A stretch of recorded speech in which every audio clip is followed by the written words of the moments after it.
En esta ocasión vamos a tratar el tema de las fracturas. Esta alteración hace referencia a la segmentación o la rotura de un hueso, que lo hace perder la continuidad de sus bordes o extremos a partir de la aplicación de una fuerza externa que vence a su resistencia natural.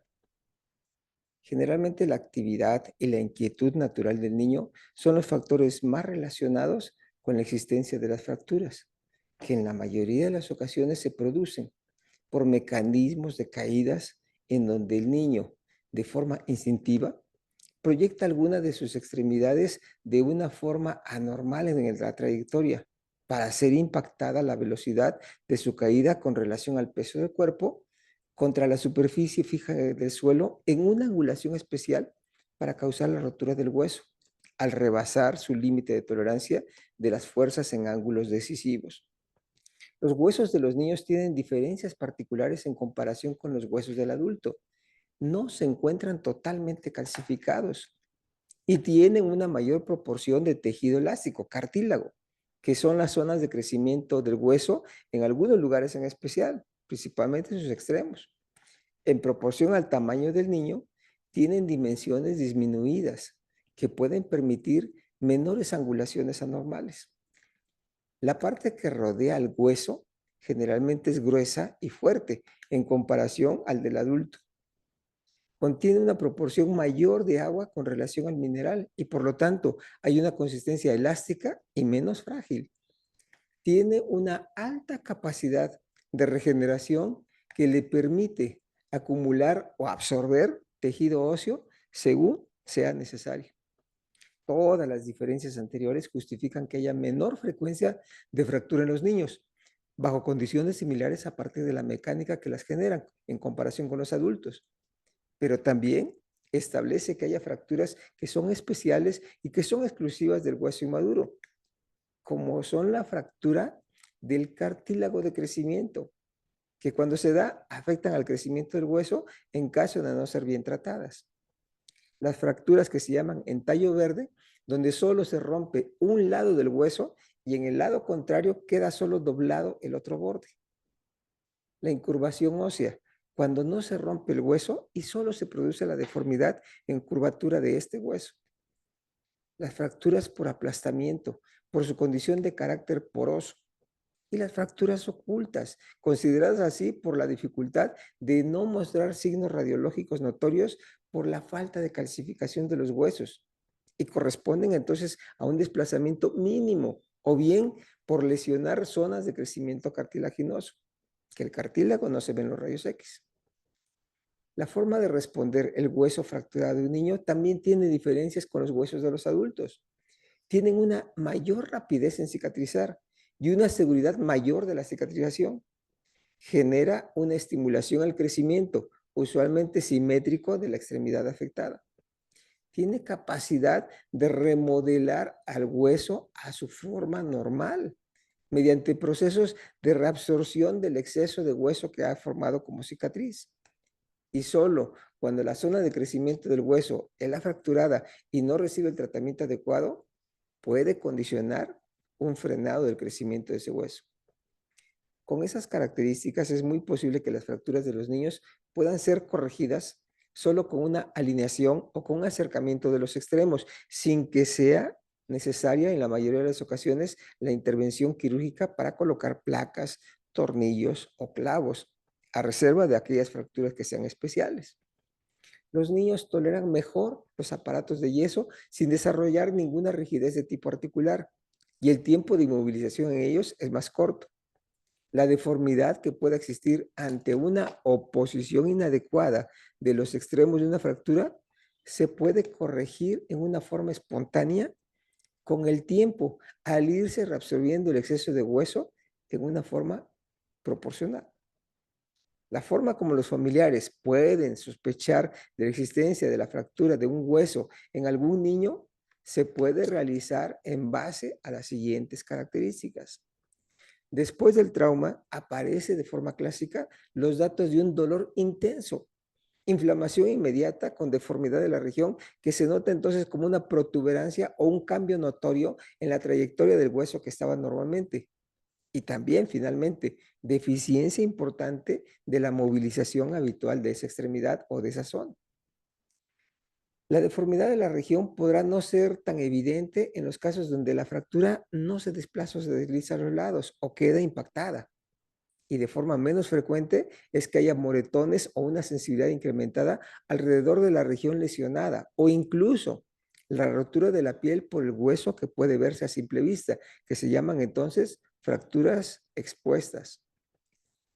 Ante la posibilidad o evidencia de una fractura que pueda ser grave, la actitud de quien atiende al niño deberá de considerar siempre llamar o acudir a los servicios de emergencias, ya bajo condiciones de traslado particulares para el niño afectado. Se deberá de evitar la movilización excesiva y de preferencia se deberá de inmovilizar al niño antes de levantarlo. Si se sospecha de alguna lesión importante en el cuello, en la espalda o en la cadera. En los casos donde el hueso sea visible a través de la herida en la piel, se aplicará una presión sobre el sitio sangrante con un material de preferencia estéril o lo más limpio posible, a fin de evitar la pérdida importante de sangre, además de mantener cubierta la herida con un material estéril para evitar que se contamine el hueso con la exposición al ambiente.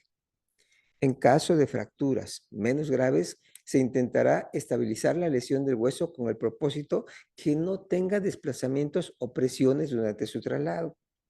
De preferencia, si es necesario, se deberá retirar la ropa para valorar la herida, que no se deberá de quitar en la forma habitual, justificando en esos momentos que se rompa, a fin de evitar la movilización del posible hueso que está roto.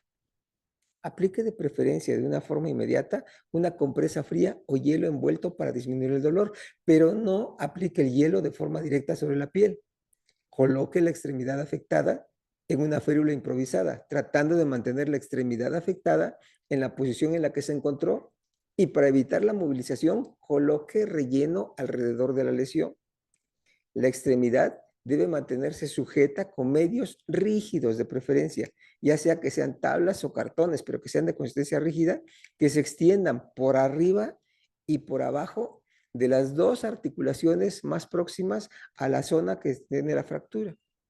Y de preferencia, deberá de cuidar que no se ofrezca alimentación al niño por si llega a requerirse el ayuno a fin de poder realizar algún procedimiento de reducción de la fractura mediante el empleo de algún tipo de anestesia en particular.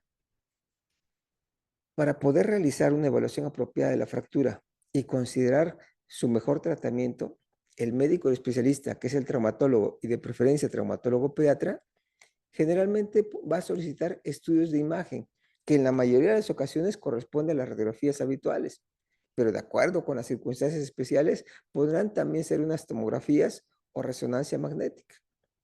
Al niño se le tiene que explicar que es una especie de fotografía de su interior que no le causará ninguna molestia alguna, con la finalidad que coopere y que no llegue a tener ningún temor. El tipo de tratamiento corresponderá de acuerdo con los tipos de fractura. Incluyen en su mayoría las llamadas reducciones cerradas, que son manipulaciones externas. Vamos, jalones especiales, pues, bajo efectos sedantes o anestésicos que se apliquen al niño, a fin de evitar la percepción del dolor en el niño, seguidos de una inmovilización con aparatos de yeso o también, de preferencia, material acrílico, que es un poquito más costoso, pero para el niño es más ligero e impermeable para que les sirva ayudar a mantener sus huesos en una posición adecuada para su cicatrización posterior.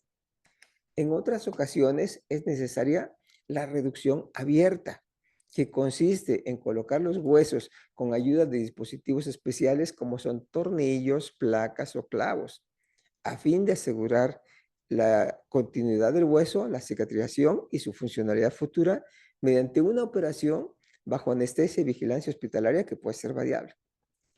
Los cuidados que deberán considerarse posteriores a la colocación de la inmovilización incluyen el control del dolor mediante medicamentos en dosis y duración muy particulares. Vigilancia de la coloración de la extremidad de los dedos, como una palidez o color morados, si está hinchada alguna parte previa o lejana al sitio de la fractura, o molestias en el estado general para acudir a consulta de valoración para supervisar posibles complicaciones. Se cuidará también que el yeso no se moje o se ensucie de forma excesiva.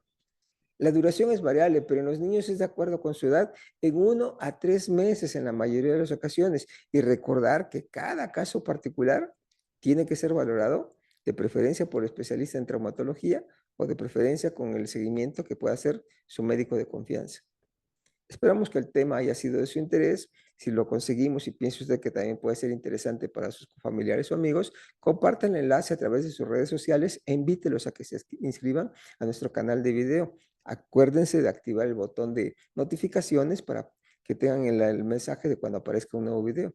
Por lo demás, solamente me resta agradecer su atención y esperamos contar con su interés en nuestro próximo video. Hasta luego y muchas gracias.